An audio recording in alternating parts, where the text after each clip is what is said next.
Praise the Lord. Welcome to కృపావార్త సమయం. మరొక నూతన దినంలో దేవుడు మనల్ని ప్రవేశపెట్టినందుకు ఆ దేవాది దేవునికి వందనములు చెల్లిద్దామండి.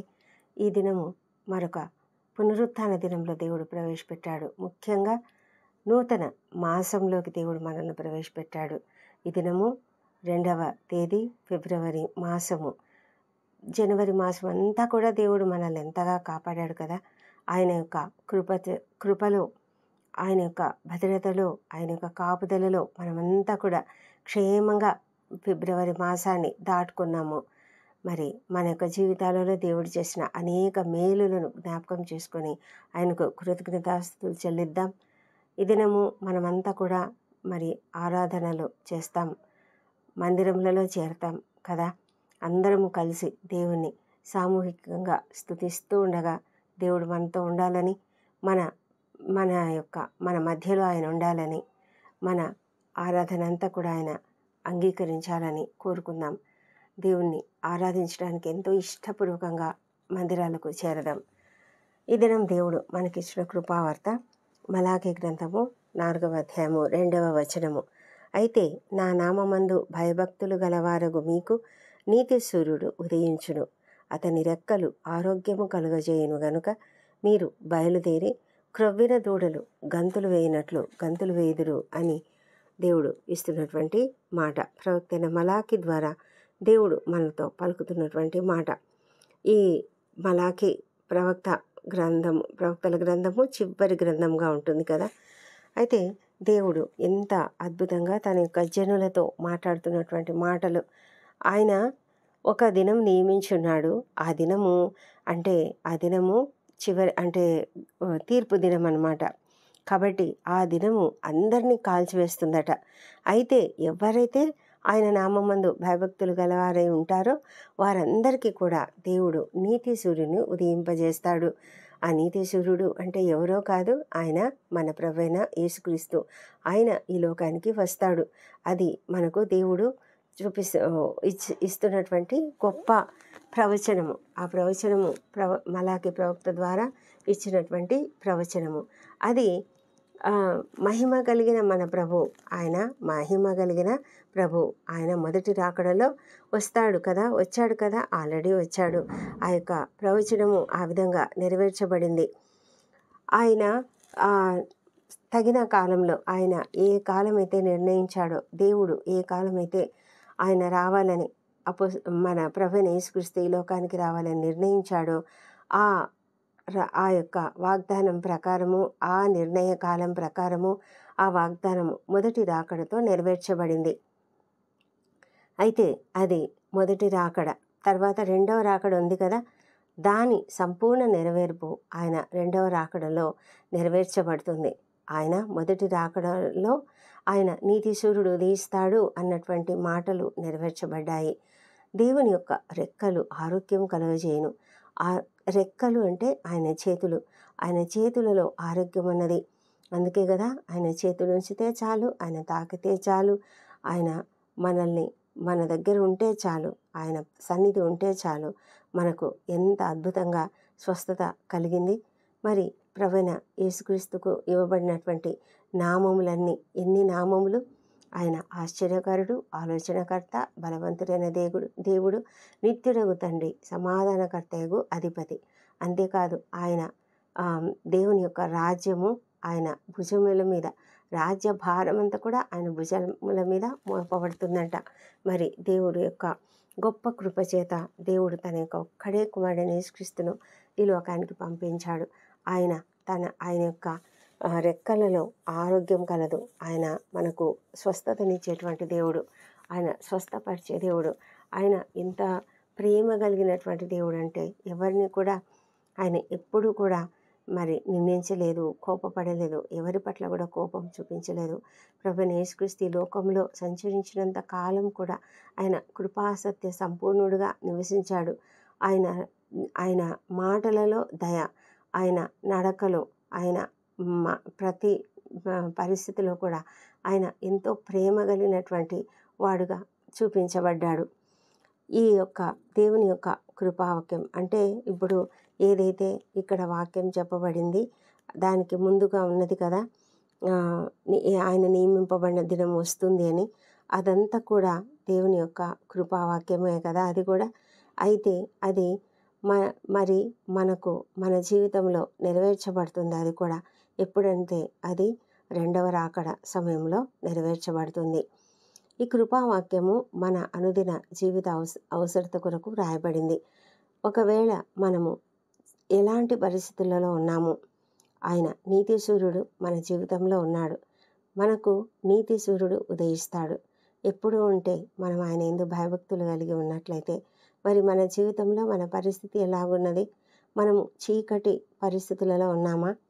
చీకటి పరిస్థితి అంటే ఏంటంటే మనకు అంతా అంధకారమయంగా కనిపిస్తుంది. మార్గము తోచని పరిస్థితి. ఎక్కడికి వెళ్ళాలో తెలియదు, ఏం చేయాలో తెలియదు, అస్సలు ఏమీ తోచదు కూడా. అంత అంటే మైండ్ బ్లాక్ అయిపోయింది, బ్లాంక్ అయిపోయింది అంటారు కదా, అలాగా మనకు కొన్ని పరిస్థితులు ఎలా వస్తాయంటే అసలు ఏమీ తోచదు. ఎంత భయంకరమైన పరిస్థితి అంటే ఉదాహరణకి మన ఇంట్లో ఒక ప్రాముఖ్యమైన వ్యక్తి, మన ఇంటి పెద్ద కావచ్చు, లేకపోతే చాలా ప్రియమైనటువంటి వ్యక్తి కావచ్చు, అనారోగ్యంతో ఒక్కసారిగా కొలాప్స్ అయ్యి ఉన్నారనుకోండి. అంటే మరి స్పృహ తప్పి పడిపోయారు, లేకపోతే ఆయన మాట్లాడడం లేదు, ఆయన చాలా భయంకరమైన అనారోగ్యంతో ఉన్నారు, ఏమి తెలియడం లేదు, ఏంటని తెలియడం లేదు, అది ఏ వ్యాధి అయినది కూడా మనకు అర్థం కావడం లేదు, డాక్టర్లకు కూడా తెలియడం లేదు, మరి చావు బ్రతుకుల్లో ఉన్నాడు. అలాంటి పరిస్థితిలో మనం ఎలా ఉంటాము? మన యొక్క పరిస్థితి ఎలా ఉంటుంది? మన యొక్క ఆలోచన శక్తి అసలు పనిచేస్తుందా? అసలు ఆ సమయంలో మనం ఎవరితోనైనా మాట్లాడగలుగుతామా? మన హృదయంలో ఎంత భయము, ఎంత వేదన, ఎంత దుఃఖము, అసలు మనము ఏమీ చేయలేని స్థితులలో ఉండిపోతాము. అలాంటి భయంకరమైన పరిస్థితినే చీకటి పరిస్థితి అని అంటూ ఉంటారు. అందుకే దావీదు కూడా చెప్తాడు కదా, గాఢాంధకారపు లోయలో నేను సంచరించిన నేను ఏ అపాయమునకు భయపడను అని. గాఢాంధకారపు లోయ అంటే కొన్ని చోట్ల అది మరణ లోయ అని కూడా చెప్పబడింది. అంటే చావు బ్రతుకుల మధ్య కష్టపడేటువంటి పరిస్థితి కూడా, అది కూడా మరణ లోయనే, అది కూడా గాఢాంధకారపు లోయనే. మరి అలాంటి పరిస్థితులలో మనం వెళ్తున్నప్పుడు మనకు ఏమీ అర్థం కాదు. కటిక చీకటి రాత్రి, అర్ధరాత్రి మనం సడన్గా మెలకువ వచ్చింది, మరి కరెంట్ లేదు, ఎక్కడ కూడా వెలుతురు అనేది లేదు, కటిక చీకటి ఉందనుకోండి, అడుగు తీసి అడుగు పెట్టడానికి కూడా మనకు చేత కాదు. ఐగుప్తు దేశంలోకి ఒక తెగులు దేవుడు పంపించాడు, అది కూడా అలాంటి కటిక చీకటి. ఎంత కటిక చీకటి అంటే ఒకరినొకరు అస్సలు కనుక్కోలేనటువంటి పరిస్థితి. ఇలా తాకితే కూడా కనుక్కోలేరు, అంత భయంకరమైన చీకటి. ఆ సమయంలో వాళ్ళంతా కూడా అసలు ఎప్పుడెప్పుడు ఈ తెగులు మా నుంచి వెళ్ళిపోతుందా అని ఎదురు చూశారు వాళ్ళు. మోషేను బ్రతిమలాడుకున్నారు ఆ తెగుల నుంచి బయటకు తీసుకువెళ్ళమని. ఆ విధంగా అంత భయంకరమైన బాధతో బాధపడతారు. చీకటి అంటే అలా ఉంటుంది. చీకటి అనే పరిస్థితిని మనము ఒకవేళ అనుభవిస్తూ ఉన్నట్లయితే ఆ భయంకరమైన పరిస్థితిలో మనము అలా నిరాశపడేటువంటి పరిస్థితి, కృంగుదలకు గురయ్యే పరిస్థితి. కానీ మనము ఆ కృంగుదలకు గురి కాకూడదు, మనము నిరాశ పడకూడదు. ఎందుకంటే మనకు దేవుడు ఉన్నాడు. మళ్ళీ మనకు నిన్నటి రాత్రి మనము ధ్యానించుకున్నాం, ఏంటంటే ప్రార్థించుకున్నాం కదా, రాత్రంతా ఏడుపు ఉన్నా కూడా ఉదయానికి సంతోషం కలుగుతుంది అని. కాబట్టి మరి ఆ చీకటి పరిస్థితులు అవన్నీ కూడా తాత్కాలికమైనవి, కొద్దిసేపు ఉంటాయి, కొద్ది కాలం ఉంటాయి. ఆ తర్వాత మనకు ఒక మార్గం అనేది తెలియపరచబడుతుంది. దేవుడు మనకు మార్గం చూపిస్తాడు. ఆ మార్గము మనకు తెలిసినప్పుడు మనకు ధైర్యం వస్తుంది. ప్రతి రాత్రి గడిచిపోతుంది, ఆ చీకటి రాత్రి గడిచిపోతుంది. ప్రతిరోజు కూడా ఉదయం అవుతుంది కదా, ప్రతి ఉదయం కూడా మనకు సూర్యుడు ఉదయిస్తాడు. అలాగే మన జీవితంలో కూడా మనం ఎంత కష్ట పరిస్థితుల్లో ఉన్నప్పటికీ కూడా మన జీవితంలో నీతి సూర్యుడు ఉదయిస్తాడు. ఏ భయము ఉండదు, మనము అసలు దిగులు చెందవలసిన అవసరం లేదు. ఎందుకంటే ఆ నీతి సూర్యుడు ఎంత బలమైన వాడంటే, ఎంత గొప్ప దేవుడంటే, ఆయన రెక్కలలో ఎంతో బలం ఉన్నది. ఆ రెక్కలు మనకు ఆరోగ్యం కలుగజేస్తాయి. తెలుసా మీకు? ఆయన దక్షిణ హస్తబలము ఎంతో గొప్పది. వాక్యంలో చాలా చోట్ల వ్రాయబడింది. ఆయన దక్షిణ హస్తము ఎంతో బలమైనది. ఆయన దక్షిణ హస్తము సాహస కార్యములు చేయగలదు. ఆయన దక్షిణ హస్త బలము చాలా ఉన్నతమైనది. ఈ విధంగా మనం చాలాసార్లు చదువుకున్నాము. ఆయన చేతులు బలమైనవి. ఆయన మనల్ని తన చేతుల క్రింద, తన రెక్కల క్రింద మనల్ని దాచి దేవుడు. మన రెక్కల క్రింద మనకు ఆశ్రయం ఇచ్చేటువంటి దేవుడు. కనుక మనము ఎప్పుడు కూడా భయపడకుండా దేవుని సన్నిధిలో మన ప్రార్థనలు ఎప్పుడు కూడా మానకూడదు. ఆయనను స్తుతించడం మానకూడదు. మరి రాత్రి కటిక చీకటి ఆవరించి ఉన్నప్పుడు ఉదయం సమీపంగానే ఉంది అని మనం అర్థం చేసుకోవాలి. త్వరగా మనకు మళ్ళీ వెలుతురు వస్తుంది. త్వరలో మనకు సూర్యుడు ఉదయిస్తాడు. మనమేమీ దిగులు పడవలసిన అవసరం లేదు అని, ఈ చీకటి తొలగిపోతుంది అనే ఆశతో మనం జీవించాలి. నిరీక్షణతో మనము జీవించాలి. మరి మనకు ఒక సూర్యుడు ఉదయిస్తాడు. మన కష్ట పరిస్థితుల్లో కూడా మనకు ఒక సూర్యుడు ఉదయిస్తాడు. ఆయన ఒక ప్రత్యేకమైనటువంటి సూర్యుడు. ఆయనను పోలిన సూర్యుడు ఎవ్వరు ఎక్కడ కూడా లేరు. ఆయన నీతి సూర్యుడు. ఆయనే మన ప్రభువైన యేసుక్రీస్తు. ఆ నీతి సూర్యుని ప్రతి కిరణం కూడా చాలా పరిశుద్ధమైనది. ఆయన నుంచి వచ్చే వెలుగు కిరణాలు ఎంత పరిశుద్ధమైనవి, ఎంత శక్తివంతమైనవంటే మనల్ని తాకితే చాలు మనము ఎంత అద్భుతంగా స్వస్థపరచబడతాము. మన పరిస్థితి అంతా బాగైపోతుంది. మన చీకటి పరిస్థితులన్నీ పటాపంచలైపోతాయి. చీకటంతా పటాపంచలైపోతుంది. వెలుతురు వచ్చేస్తుంది. అసలు మన జీవితంలో సంతోషం అనేది కలుగుతుంది. మన కష్ట పరిస్థితులన్నీ అలా తొలగిపోతాయి. మబ్బులు తొలగిపోయినట్లుగా తొలగిపోతాయి. మనకు సంపూర్ణంగా దేవుని యొక్క వెలుగు మనకు కనిపిస్తుంది. ఆ నీతి సూర్యుడు మన జీవితంలో ఉదయించినప్పుడు ఆయన మనకు ఎంతో సంతోషాన్ని అనుగ్రహిస్తాడు.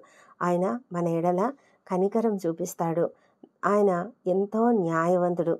మన పట్ల న్యాయము, కనికరము కలిగినటువంటి దేవుడు. ఆయన దయా సమృద్ధుడు.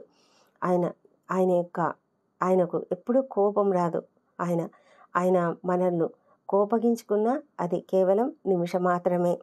మనల్ని సరిచేస్తూ, మనకు శిక్షణ చేస్తూ మనల్ని నడిపిస్తాడు. ధర్మాన్ని నెరవేరుస్తూ రక్షణ కలుగజేస్తాడు. మన ప్రభువైన యేసుక్రీస్తు మన ఎడల తన ప్రేమను ఎలా చూపించాడో అలాగే తన పరిశుద్ధతను కూడా చూపిస్తాడు. ఆయన తన నీతితో మనలను నీతిమంతులుగా చేసి మనకు ఎంత అపరాధ భావన ఉన్నదో దానంతటి నుంచి కూడా విడుదల కలుగజేస్తాడు. ఎప్పుడు అంటే మనం ఆయనను అంగీకరించినప్పుడు. మనం ఆయనను అంగీకరిస్తే చాలు. ఆయన మనల్ని నీతిమంతులుగా తీర్చడానికి ఆయన సిద్ధంగా ఉన్నాడు. మనము నీతిమంతులుగా తీర్చబడాలంటే తప్పకుండా ఆయనను అంగీకరించాలి. ఆయనను విశ్వసించాలి. హృదయంలో విశ్వసించాలి. నోటితో ఒప్పుకోవాలి. నమ్మాలి. ఆయన ఈ లోకానికి నీ కొరకు నా కొరకు వచ్చాడు కదా. ఆయన నీ కొరకు నా కొరకు బలి అయిపోయాడు. నీ కొరకు నా కొరకు తన ప్రాణం పెట్టాడు, రక్తం కార్చాడు. ఎంత అద్భుతమైనటువంటి విషయం. అస్సలు ఎవరైనా చేయగలరా ఈ లోకంలో? అలాంటి గొప్ప స్నేహితుడు, అలాంటి గొప్ప దేవుడు ఆయన మన కొరకు ఈ లోకంలో జన్మించాడు. ఒక నీతి సూర్యుడిలాగా జన్మించాడు. కాబట్టి మనకు అంతా కూడా భద్రతనే. ఆయనలో మనముంటే మనకు రక్షణ, ఆయనలో మనముంటే మనకు విమోచన, ఆయనలో మనముంటే మనకు విడుదల కలుగజేస్తాడు. ఆయన మనల్ని నీతిమంతులుగా చేసి మనకున్నటువంటి అపరాధ భావం నుండి తొలగిస్తాడు, విడుదల దయచేస్తాడు. మనకు అపరాధ భావన ఉంది. ఏమంటే మనం పాపం చేశాము, అయ్యో నేను పాపిని, నాకు రక్షణ ఎలా వస్తుంది, నన్ను ఎవరు రక్షిస్తారు అని మనం భయపడుతూ ఉంటాం. అయితే దేవుడు మనకు ఉన్నాడు. ఆయనే ప్రభువైన యేసుక్రీస్తు. ఆయన మనకు ధైర్యం ఇస్తాడు. ఆయన మనల్ని నీతిమంతులుగా తీరుస్తాడు. కనుక మనకున్నటువంటి అపరాధ భావన తొలగిపోతుంది. మనం ఎప్పుడైతే ఆయనను అంగీకరిస్తామో అప్పుడే మనము రక్షణ పొందుకున్నటువంటి అనుభూతిని మనం కలిగితే మనలో కలిగినప్పుడు మన హృదయము ఎంతో తేలికైనటువంటి భావన మన హృదయంలో కలుగుతుంది. మనము ఎంతో ధైర్యాన్ని పొందుకుంటాము. మనము అసలు ఎప్పుడు కూడా ఇంకా భయపడము. మనలో ఒక శాంతి ఆవరించబడుతుంది. మనము పూర్ణ శాంతి మనలో కలుగుతుంది. కాబట్టి మనము ఆ విధంగా జీవించాలంటే ఆయన యందు భయభక్తులు కలిగి ఆయన సంబంధం, నిత్యము సంబంధం కలిగి ఉండాలి. అప్పుడు మన జీవితం భద్రంగా ఉంటుంది. ప్రభు ఎడల మనకు భయభక్తులు ఉన్నాయా అనేది మన ముఖ్యమైన ఆలోచనగా ఉండాలి. ప్రతిదినము మనల్ని మనము పరీక్షించుకుంటూ ఉండాలి. ఎప్పుడు కూడా దేవునికి విరోధమైనటువంటి పనులు ఏమైనా చేస్తున్నామా మనం ఒకసారి ఎల్లప్పుడూ కూడా పరీక్షించుకోవాలి. సజీవుడైన దేవుని ఎడల మనకు ఎంత గౌరవం ఉంది? మనం గౌరవిస్తున్నామా ఆయనను? మనం గౌరవిస్తే మనం తప్పకుండా ఆయనకు విధేయులుగా నడుచుకుంటాం. మన తల్లిదండ్రుల పట్ల మనకు ప్రేమ, గౌరవం ఉంటే మనము ఆయనకు విధేయులుగా నడుచుకుంటాం కదా. మన తండ్రికి, తల్లికి విధేయులుగా నడుచుకుంటాం కదా. మనం తల్లిదండ్రులు చెప్పినట్లు వింటాం కదా. మన తల్లిదండ్రులు చెప్పిన మాటను జవదాటకుండా ఉంటాం కదా. అది ఎప్పుడు కలుగుతుంది? మనం వారి పట్ల భయభక్తులు కలిగి ఉంటేనే కదా ఆ విధంగా చేయగలుగుతాము. లేకపోతే మనము తల్లిదండ్రులకు అవిధేయులుగా ఉన్నాము అంటే మనం దేవునికి కూడా అవిధేయులుగా ఉన్నట్లే. దేవునికి కూడా ఆ విధంగానే మనం ఉంటాం కాబట్టి మనలో దేవుడు ఉండడు. మనకు అభద్రత అనేది ఉండదు. మనము దేవునికి దూరంగా ఉన్నట్లయితే మనం అభద్రతా భావంతో ఉంటాం. అయితే మనము ఆయన పట్ల గౌరవం కలిగి ఉన్నామా, ఆయన మార్గాల్లో మనం నడుస్తున్నామా అని మనం ఆలోచించుకొని మనల్ని మనం పరీక్షించుకోవాలి. అలా అయితే మనం ఒకవేళ అలాంటి మంచి జీవితం మనం జీవిస్తున్నట్లయితే ఆ రాత్రి కూడా మనకు తక్కువ ఉంటుంది. అంటే ఆ రాత్రి చీకటి సమయం అనేది తక్కువ ఉంటుంది. అంటే ఆ శ్రమ అనేది, ఆ కష్టం అనేది, ఆ చీకటి సమయం అనేది మన జీవితంలో తక్కువ ఉంటుందన్నమాట. అంటే మనకు అది త్వరగా గడిచిపోతుంది. మనకు ఆలస్యంగా ఉండదు. అబ్బా ఎప్పుడైపోతుంది, ఈ చీకటి ఎప్పుడు అయిపోతుంది, ఎప్పుడు తెల్లవారుతుంది, ఎప్పుడు నాకు వెలుగు కనిపిస్తుంది అనే ఒక దిగులు, భయం అనేది ఉంటుంది కదా. ఆ భయం అనేది ఉండదు. మనకు త్వరగా గడిచిపోతుంది. ఆ చీకటి అనేది త్వరగా తొలగిపోతుంది. ఉదయము త్వరగా వచ్చేస్తుంది. అప్పుడు ఎప్పుడైతే ఉదయం వచ్చేస్తుందో మన వ్యాధి, బాధలు, దుఃఖము అన్నీ కూడా తొలగిపోతాయి. అవన్నీ కూడా శాశ్వతంగా తొలగిపోతాయి. మనకు వెలుగు ప్రకాశిస్తుంది. మనలో దయ కలిగిన హృదయం కలుగుతుంది, సంతోషం కలుగుతుంది, స్పష్టమైనటువంటి దేవుని దర్శనం మనకు కలుగుతుంది. అప్పుడు ప్రతి వ్యాధికి కూడా స్వస్థత కలుగుతుంది. మన ప్రభువైన యేసుక్రీస్తు మన మీద ప్రకాశిస్తూ ఉన్నట్లయితే మనము ఇదంతా కూడా అనుభవించగలం. మరి నీ మీద దేవుడు ప్రకాశిస్తున్నాడా? ప్రభువైన యేసుక్రీస్తు నీ మీద ప్రకాశిస్తూ ఉన్నాడా? మనం ఒకసారి దేవుని సన్నిధిలో మనల్ని మనం పరీక్షించుకుందాం. సూర్య తేజస్సులో మనం కూర్చోగలగాలి. ఆయన తన ముఖాన్ని మన మీద ప్రకాశింపజేస్తున్నాడా? ఒకసారి చూసుకుందాం. మరి మన యొక్క జీవితాలు ఎలా ఉన్నాయి? మనకు దేవుడు విముఖంగా ఉన్నాడా, లేకపోతే సంతోషంగా మన వైపు చూస్తున్నాడా? అలాగైతేనే కదా మనకు సంతోషం ఉంటుంది. అలాగైతేనే మనం ధైర్యంగా ఉండగలుగుతాం. కాబట్టి దేవుని సన్నిధిలో మనము నిత్యము ఆయన సన్నిధిని కోరుకునేలాగా మనం జీవిద్దాం. ఆయన ఉదయించే వరకు కనిపెడదాం.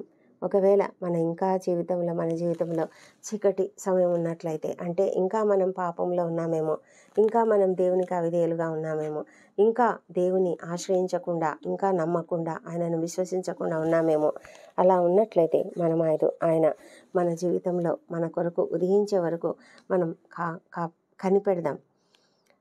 కనిపెట్టి మనము ఆయన కొరకు ఎదురు చూద్దాం, నిరీక్షణ కలిగి ఉందాం. అలా నిరీక్షణ కలిగి ఉండాలంటే మనం ఏం చేయాలి? మనం తప్పకుండా ప్రభువైన క్రీస్తును మన సొంత రక్షకునిగా అంగీకరించి ఆయన కొరకు ఎదురు చూడాలి. దేవుడు ఎంత గొప్ప దేవుడు, ప్రేమ కలిగిన దేవుడు. మన పట్ల కనికరంతో ఆయన మన హృదయపు తలుపు వాకిట నిల్చుండి తట్టుచున్నాడు కదా. ఆయనను అంగీకరిద్దాం. మన పాపములన్నిటినీ ఒప్పుకొని ఆయనను మన ప్రభువుగా అంగీకరించి ఆయన ఇచ్చే ఆ రక్షణ కొరకు, ఆయన ఇచ్చే ఆ నీతి సూర్యుని వంటి ఆ వెలుగును పొందుకోవడం కొరకు మనం ఎదురు చూద్దాం. ఆయన ముఖ కాంతి చేత మనం కూడా పరిశుద్ధపరచబడడానికి దేవుడు కృప చూపించునుగాక. ప్రార్థించుకుందాం. పరిశుద్ధుడైన దేవ, సర్వశక్తిమంతుడా, నీకు వందనములు, నీకు స్తోత్రములు నాయన. గడిచిన రాత్రి అంతా కూడా మమ్మల్ని కాపాడి ఉదయకాలంన మమ్మల్ని క్షేమంగా చేర్చారు. దేవా ప్రభా, మాలో ఉన్నటువంటి ప్రతి బలహీనతను, మాలోని పాప స్వభావం అంతటిని తొలగించి మా పైన నీతి సూర్యుడుగా మీరు ఉదయించినందుకు నీకు వందనములు.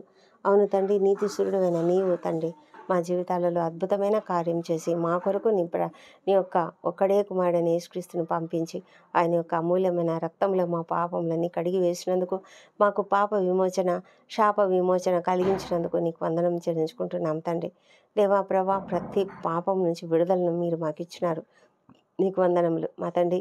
నిన్ను మేము అంగీకరించి తండ్రి నీ కొరకు మేము ఎదురు చూసే కృపను దయచేయండి.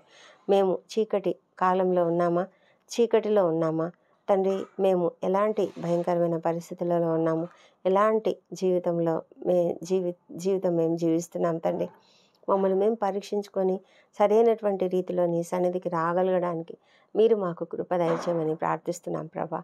మా తండ్రి దేవ, ఈ ఉదయ కాలంలో తండ్రి మేము నిన్ను ఆరాధిస్తున్నాం, స్తుతిస్తున్నాం తండ్రి ప్రభా. ఈ నూతన మాసంలోకి మమ్మల్ని ప్రవేశపెట్టారు నాయన, నీకు వందనములు.